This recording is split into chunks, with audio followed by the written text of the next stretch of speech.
The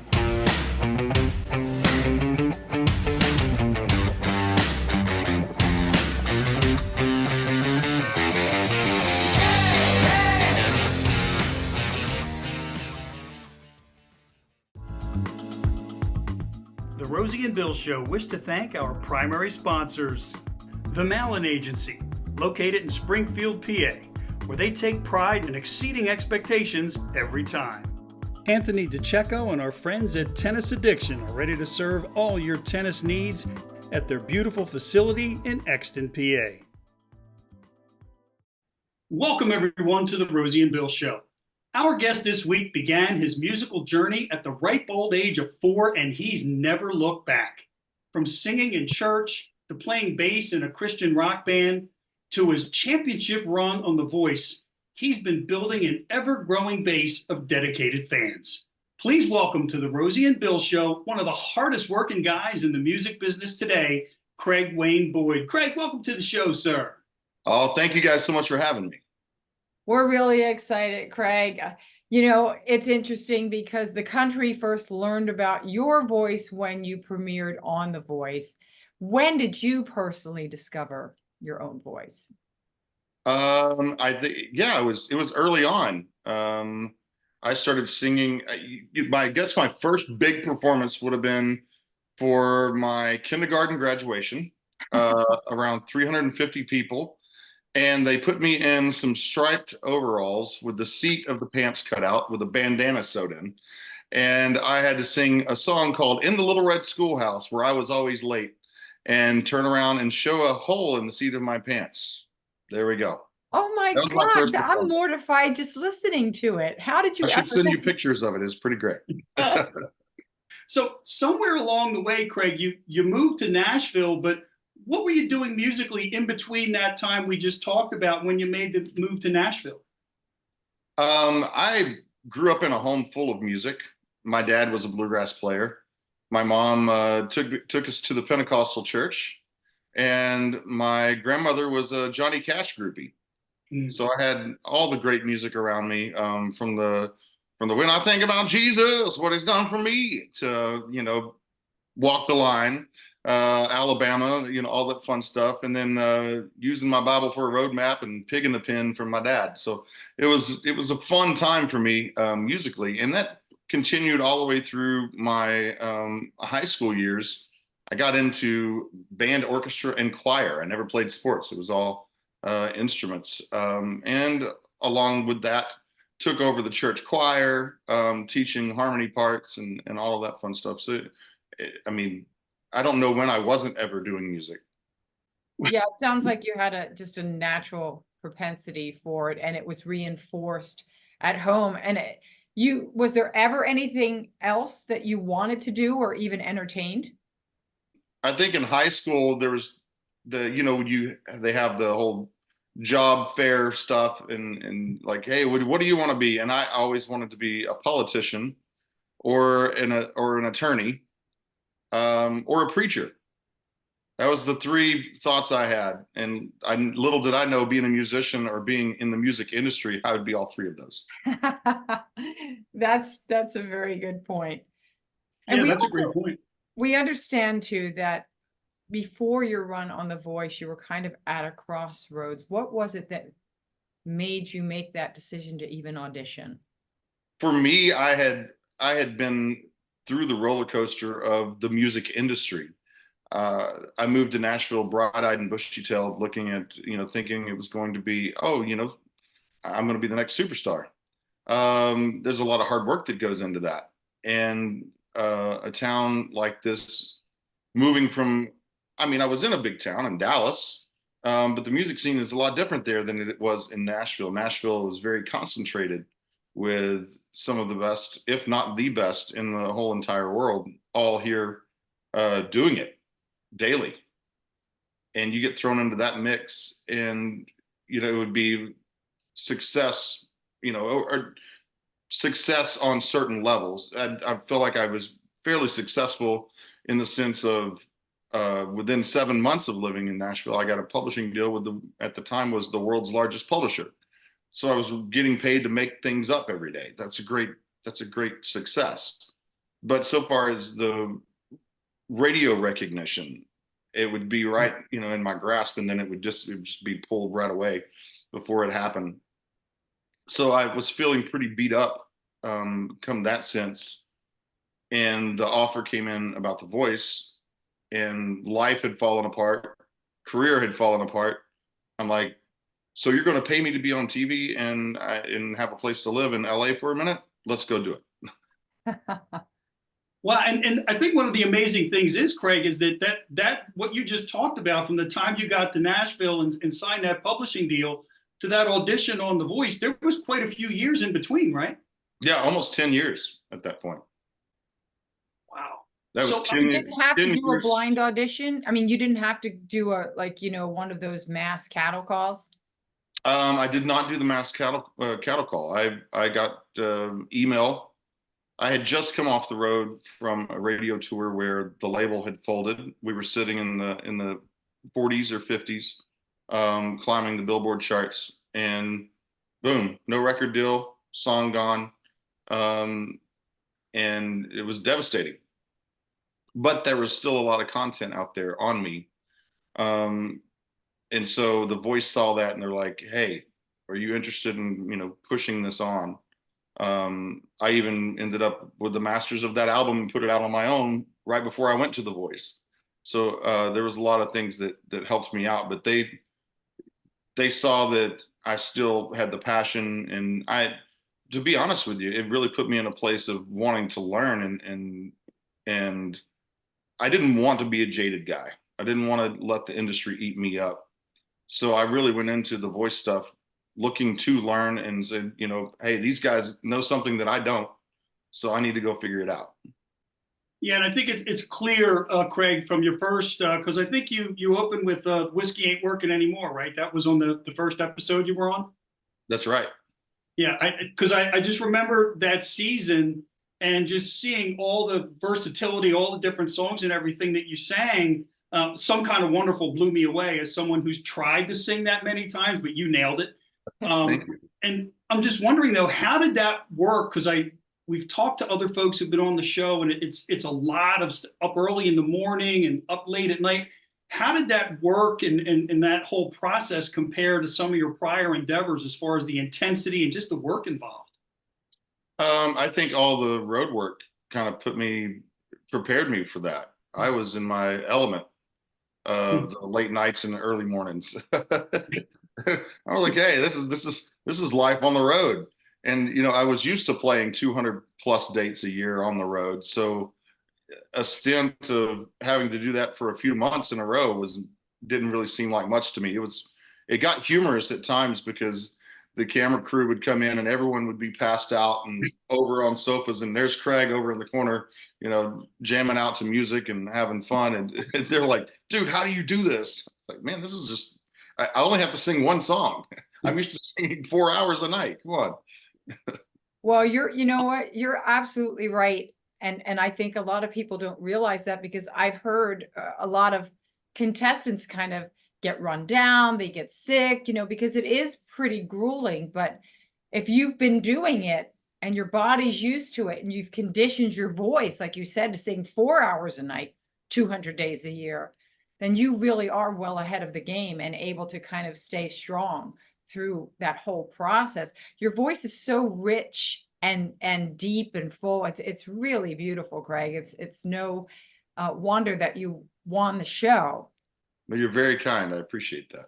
After you won season 7, a few days later, you put out a song that went to #1, My Baby Wakes Up with a Smile on Her Face. Yeah, My Baby's Got a Smile on Her Face. Oh, My Baby's Got a Smile on Her Face. Sorry, wakes up. The longest song title ever, I believe. And I made it longer. Sorry about that. But what was that like for you? I didn't expect it because they were back and forth on whether we were going to put out a song or not. And I had written a couple of songs that I was hoping to get in the mix.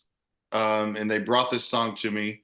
And at first I was a little opposed to it, but after getting in the studio and recording it, I was like, okay, man, this will be fun. And I had no clue how the charts work in that sense, at least for sales. and it hit the Billboard Hot 100. I believe it was Hot 100. Hit it at number one for country music, country songs. It hit number one in a couple other things. Debuted at, and the only other person to ever do that had been Garth Brooks, and he did that in 2007, I believe, with More Than a Memory. So we tied him, and since then, Morgan Wallen has joined the crew. So there's the three of us that have ever debuted at number one in sales. Well, congratulations. Yeah, that's pretty rarefied air to be in for sure.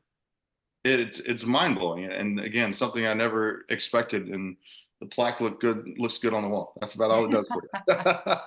Well, yeah, and now since then, Craig, you look at that great run you had the number one song just a couple days later. What are some of your favorite memories in the time since that run on The Voice? Probably my favorite time was meeting my wife. Can you tell us, how did you guys meet? I met her shortly after The Voice. I say right, like literally shortly after, like a couple of days after winning the show. I met her in LA at a red carpet event, and she happened to be the one that was hosting the party that night. And I was like, forget all the other people. I like her. So you knew right away when you met her? Did she know? Listen how nosy I am. Did she know when she she met you that this was something special? I hope so, because otherwise I would have been a really bad stalker. But we've been pretty much inseparable since. So that was probably one of the coolest things that The Voice brought to the table for me. That's pretty amazing. That not only to win a competition with thousands of people trying for it, but then to meet the love of your life. I mean, that's just blessing on top of blessing.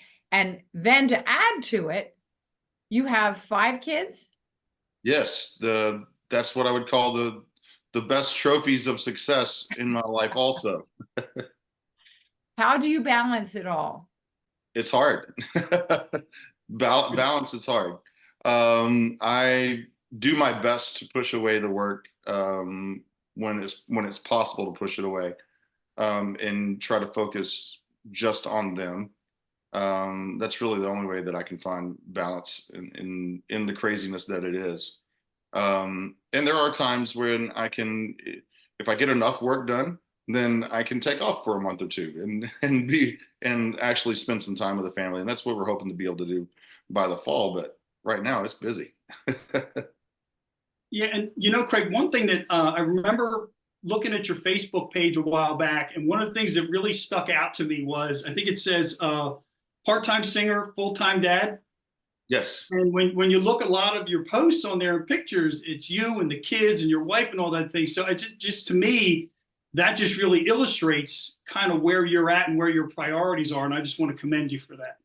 Thank you so much. I feel like it's important to be present, like not just be a dad that's over in the corner trying to mess with his phone, but actually be out there. I'm riding the bicycles with them and picking them up from school and doing all of those things, that being present. Yeah. Are your kids at an age where you're beginning to teach them music, or how aware are they of, the successes that you've had? I believe all of them are very well aware. In fact, I caught my son out at the beach last year, and I heard he didn't see me in the water, and he was like, "Oh yeah, my dad won The Voice." He was like totally using it to hit on girls. I'm like, come on, dude. Oh, that's awesome. That's classic. That's awesome. Now, one thing I wanted to touch on next, Craig, was one of your recent single, "Let It Ride, Let It Roll." I love the song, love the video too. It's a really cool video. So folks who are watching, if you haven't seen it, check it out. It'll get stuck in your head, because it definitely got stuck in mine. I'm wondering, any other new music in the works? Yes, we are working on a new album right now. And we're getting pretty close. I'm down to the wire of picking the final songs that will make the album. I'm just in a pickle. I've not only written, but I've found some songs that are just, to me, gems and I can't make the decision on what's going to make the album yet. So that's where I'm at with it. Well, that's a That's a good good problem problem to to have. have because you can, you have other albums that you're going to do in the future. So possibly it may work out. Whatever doesn't make it on this one, if you really love it enough, you can always save it. Yes, or just start working on another one already. that's Yeah, that's there you usually go. that's usually I've always gotten behind in doing that. So that this time I think I'm just going to keep recording, just keep going. And all right, this one's done. Let's do this one. But yeah, I'm so pumped about getting new music out to everyone. It's been a while for me. I looked up and all the songs that I had out were songs from even the last little album that I put out it kind of got skipped. It was right after The Voice, and then that label deal fell apart, and I still had that album there, and then I recorded another one, and then another one, and then yeah, so this one came early on. So I looked up and realized that all the songs were more about the early parts of my relationship with my wife and us meeting and things like that, versus I had nothing about the kids, nothing else. I've always looked at albums as like kind of snapshots of where you're at in life. And I got some catching up to do on these albums. You segued into my next question, which is kind of what is your process for writing, and you kind of answered the inspiration part of it, your life, your family, but what is, when you get an inspiration, what happens first? Is it generally the music? Is it the lyrics? Every song is different. Every song is its own creation. It's its own baby, if you will. So yeah, every song is approached differently. Some of them, I've recently had one that came by listening to talk radio. And they were talking about pronouns, and I was like, okay, what am I? Well, I think I'm a he-haw. I think I'm married to a she-haw. It just went down the line. That's really cute, and that's like a fun spin on it. Oh yeah, I made myself laugh, and I called my guys that I was headed to write with. I was like, I got an idea for you guys today. Yeah, and that's not going to be a ballad, is it? Oh no, it's a banger. It's fun. Yeah. I kind of figured now, Craig, one thing you mentioned earlier when you were talking about maybe the three things that you wanted to be when you grow up, and then we're just talking about writing. Well, in addition to writing songs, I saw where you wrote some vows and then officiated this mass wedding not that long ago. How did that all come about? Yes, I just call me Rev. No, I got an email. It's funny how emails work. If you follow up with stuff, sometimes it's kind of some cool stuff. I got an email to the website asking if I was interested in officiating a mass wedding. And I'm like, well, mass wedding sounds weird, but okay, let's follow up with this. What are they talking about? And sure enough, man, it was legit, and it was really cool. And they ended up with a little over a couple hundred couples that all wanted to get married under the eclipse this past week or so. And not only did they not have an officiant for the wedding yet, but they didn't have the vows or anything else. I'm like, ooh, I want to take this on. And so sat down and started scribbling some stuff around, and we got some vows put together, and it's like, all right. And then a message and the whole shebang. So I officiated my first wedding. It's kind of like, go big or go home, right? So I officiated a couple hundred weddings all at the same time for my first wedding ever. Wait a minute, Craig. I think I saw something like that on the news. Some station was covering the eclipse from wedding ceremonies of Yep, multiple couples. that was me. And that was in Tennessee? No, that was in Russellville, Arkansas. Oh my goodness. Okay. Yes. So was that in the path of totality? It was a little over 4.5 minutes of totality there. That is so awesome. See, what are the odds? Wow. That's great. Yeah, I had played in Austin, Texas the afternoon before, drove overnight all the way to Nashville, traded out the band guys for family, and then went to Russellville, Arkansas, and got ready to perform a wedding. So what was more nerve-wracking, or what is more nerve-wracking, performing in front of 10,000 people or officiating a wedding vows ceremony for a couple hundred people? Officiating a wedding in front of ABC, CNN, and Fox News and everybody else, all with cameras in your face. I'm like, oh, this is real. And also, And you for the want to make first sure that, time. yeah, for the first time, I've never done anything of the sort. I was sitting there holding a borrowed Bible from the Baptist minister, because I left mine at home, and it was greatness. That's Well, and you know what? Since you wrote the vows, nobody's going to know if you messed up, right? I mean, Exactly. Well, I did post them after the fact now, so, okay. but I did follow them pretty much Okay. to the T. Yeah, and I was just thinking how impressive your resume could now look after just one ceremony. You could build that out. I've performed hundreds of weddings over the years. Oh yeah, totally. I think we're going to set one up for Valentine's Day. We'll just do another big mass wedding. See I how had many a weddings I friend can who do. used to do that on the top of the Empire State Building in New York every Valentine's Day. There's a bunch of I don't know if she did multiple, but she did one right after the other. It wasn't like a mass thing, but Oh wow. I think that's awesome. Yeah.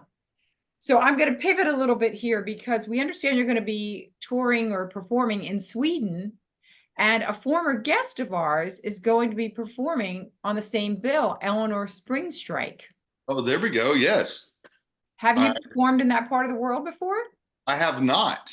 Eleanor actually, she approached us here in the States when she was over visiting Nashville, about coming over and being a part of that. And I was like, yeah, you know what, let's check it out.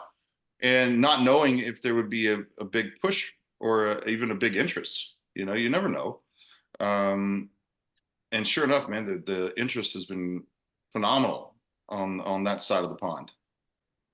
Yeah, and Craig, I'll tell you, one of the interesting things when we had Eleanor on was because you learned, because I'm Swedish, so I was excited about having a Swedish country music star on the show a couple of years ago. And everyone over there, you learn English at a very young age, and country music's been huge for a long time. I'm finding that out. I was just down in Brownsville, Texas this past week, and I met some movie producers that were Swedish at the event that I was at, and man, huge country music fans. I was like, wow, okay, this is strange. Yeah, you just never know.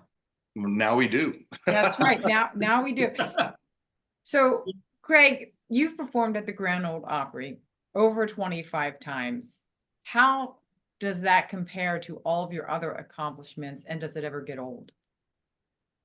The Grand Ole Opry will never get old in my mind. The feeling that you get when you walk out on side stage, getting ready to go to the stage, is one of being. First of all, I feel it's humbling to think about all of the great artists that have been out there on the stage and have graced the stage with their music, and to be even considered to be able to walk out there is humbling in and of itself.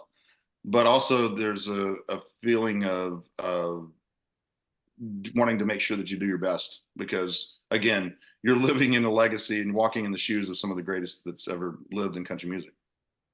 No, that's for sure. And that brings me to one thing I wanted to ask you about, Craig, and that's in terms of when you bring it, your voice. And Rosie mentioned earlier how rich it is, how powerful it is. I talked about the range, like Some Kind of Wonderful. That was Don Brewer and Mark Farner, two people hitting different sets of notes on that song, and you hit them all. How do you keep your voice in such great shape? Man, I don't think about it. I honestly don't. I should probably think more about how I take care of my voice. It just is always there for me. I hate to say that, but it's the truth. Um, I did recently quit smoking, but I was, which Wait a I've minute, done. you smoked? Oh my I, gosh. I have smoked since I was 18 years old, Oh, and I just quit on January 2nd. I couldn't do it on the first day of the year, but well, I have now congratulations. I have That's now quit a cold turkey. I was like, yeah, I'm done. Wow, you're a strong guy. Congratulations. That's not an easy thing to do, but it just goes to show you have a lot of God-given talent that not even smoking could dampen at all. I have to. This is funny because, and they would probably deny it, but in dealing with at the Voice, they're like, "So you smoke?" I was like, "Yeah, I do." And they're like, "Okay, well, don't quit." That's exactly what they told me. They said, "Don't choose right now to quit. Just Right. keep doing what you do." Oh, okay. Yeah. It's working Don't for you. quit for now. change it. Okay, now I get it. Quit after the show. Don't do it right now. Don't choose right now to do that. Well, And I very will say quickly. it was that Oh, was go ahead. pretty wild for me. It it messed with my voice for a second.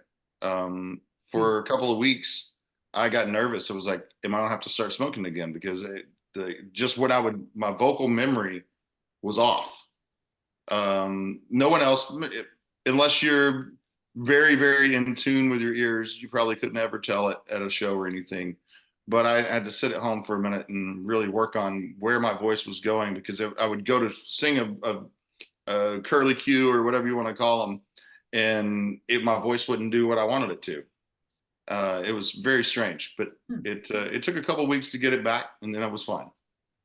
Wow. You wouldn't expect that. You would think it would have been maybe better, but I guess, like you said, it was adapting to any kind of change. Yeah, it was just adapting to change, period. Right. I can't help but think that long term, though, in terms of breathing and air capacity and all that stuff, that it could get better. Down the road. I don't know. I've never had issues with that. Even being a smoker, I just didn't like the smell of it anymore. I'm not gonna lie, that was the problem for me. Does your wife smoke? No, does not. Yeah, so And she's probably happy. the kids are getting older now, and they're like, "Daddy, you smell like a bonfire," and I'm like, "Yeah, I don't need to smell like that." Well, Craig, I had one last question I have to ask, because I'd be remiss if I didn't. How does one get to be a yaller? Oh man, the yallers. So when we were on The Voice, that was something that was really fun. We sat around a room. We were talking to social media. Isn't it crazy to think that in social media, really, this was 2014, and it was just kind of starting to become cool. I mean, we just got rid of MySpace, and we were kicking into this other stuff. And the subject came up, and I was like, I think I want to name my street team, so that people feel some kind of like they're connected in some form or fashion. And we threw out a couple of hashtags to the people that were starting to pay attention. And I threw out Fringe Nation because I had the fringe jackets on, or I had been kind of dubbed in Nashville as Craig Wayne Boyd, y'all. And so I was like, dude, that would be kind of fun. Yallers. So I threw out the options of Fringe Nation or Yallers, and the fans chose Yallers. So that's where we went. Great choice. It's always good to listen to your fans. They chose the name, and they've continued on. And it man, what a blessing the Yallers have been. Anything I put out there, they help me spread the word. They help me spread the good news, and they show up to shows night after night, and they're my family. Well, it's wonderful that you genuinely appreciate that, because it really is a reciprocal relationship. And we wish you all the best with your new albums, I'm going to say, because you're going to keep going. Absolutely. And we look forward to hearing all the music. And thank you so much, Craig, for coming on and chatting with us. And hopefully, if you ever come up north, we'll be able to catch a show. We'll be heading up north soon enough, I believe. Okay, good. I believe, if I'm not mistaken, I want to say it's in July sometime. All right. Well, we'll keep our eyes peeled for that. And thank you so much for coming and chatting with us. And folks, once again, thanks for tuning in, and we'll see you next week.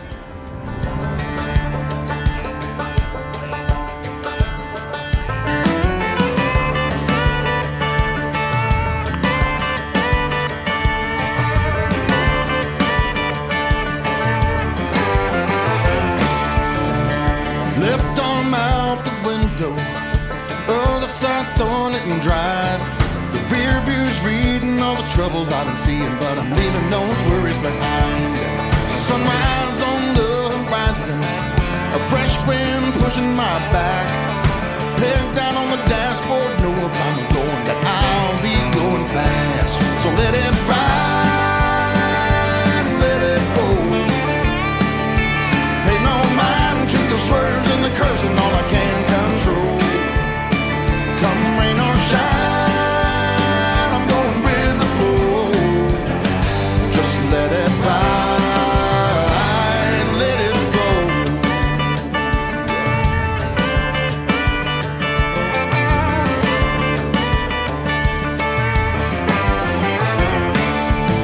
A few hundred miles behind me, a couple thousand more to go.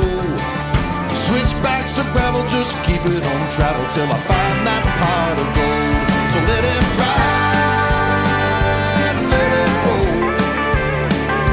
Pay no mind to the swerves and the curves and all I can control. Come rain or shine, I'm going with the flow. Just let it ride, let it roll. Oh, let it roll.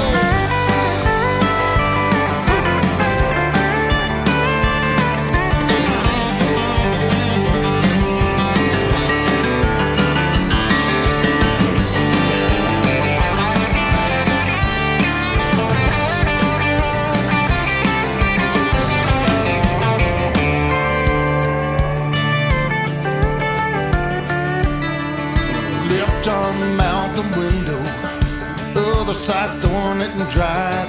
The rear view's reading all the trouble I've been seeing, but I'm leaving those worries behind. Let it ride, let it roll. Pay no mind to the swerves and the curves and all I can control. Come rain or shine, I'm going with the flow.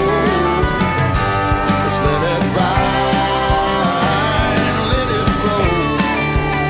Come on, let it ride, let it roll. Just let it ride, let it roll. Let it roll.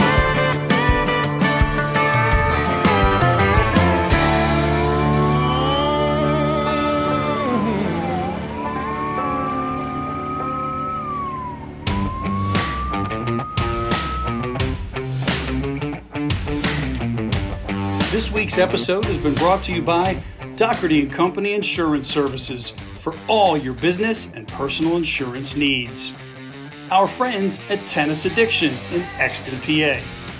And the Malin Agency, where exceeding expectations is how they do business.